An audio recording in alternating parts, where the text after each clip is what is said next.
Hello, Kate here. I'm just going to show you how to use the master list to identify which students you teach and then show you how to put work in the correct folders. So here we go. First thing to do is double click on the master list. All right, now you need to make your own personal copy because you can't work in the master list because you haven't got the privileges to do that. So File, make a copy. Now, it's going to call it copy of master list 11 to 13.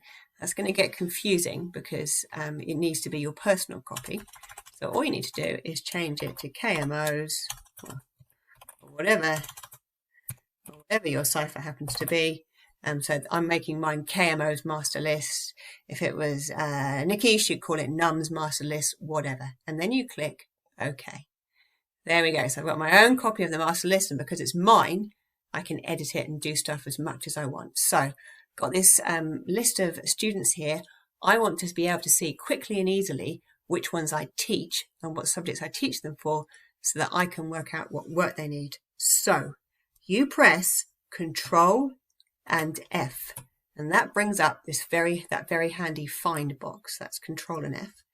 Then just type in your code. And I can see immediately there are 12 students in this list I teach, so I'm not feeling so stressed now already. So all I have to do now is go through and look at those 12 rows and highlight them so that I know those are the students I have to allocate work to. So I can see that I teach Nikita for police studies, and I can see that I teach Nadia, and I teach her for history. So I'm just going to highlight that row as well. I can see that I teach Zeke for history as well. I'm choosing yellow, but you can obviously choose whatever colour you want. Then I can see that I teach Cody Roycroft for history and Liana Vaughan for police studies. That's there. Scrolling down, a few more in green here. I can see I teach Manara Miseli. So filling those in. I teach Jacob. I teach Jacob for 2 subjects. Then I teach these guys. Awesome. So that's my 12 names. That's fantastic. Good. All right. Now, so I'm going to look and I can see here, right, well, I teach Nikita and I teach her police studies. Okay, right. So I'm going to go back to the folder. Know that Nikita is in year 12. Double click on year 12. And hey presto, I should be able to find down here a folder for Nikita. Brilliant. So I open it. All right. Now, it's time to put some work in for Nikita.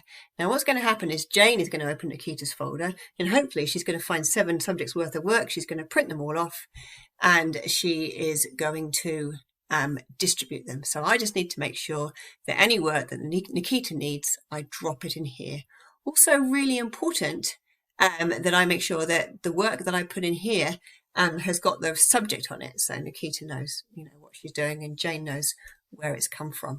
Now, just imagine that I teach a subject like tourism, and I don't have any electronic work for Nikita, but I really need to get a booklet to her, and I've already cleared this with myself or with Joe or whoever.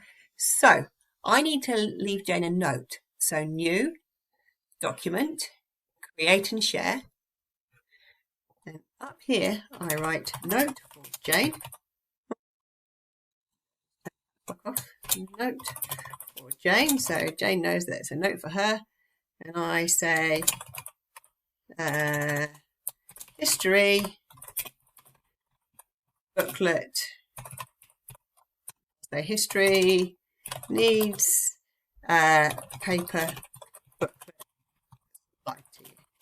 And then Jane will know she needs to look in the pile of booklets, and she'll pull out the history paper booklet and add it to Nikita's folder.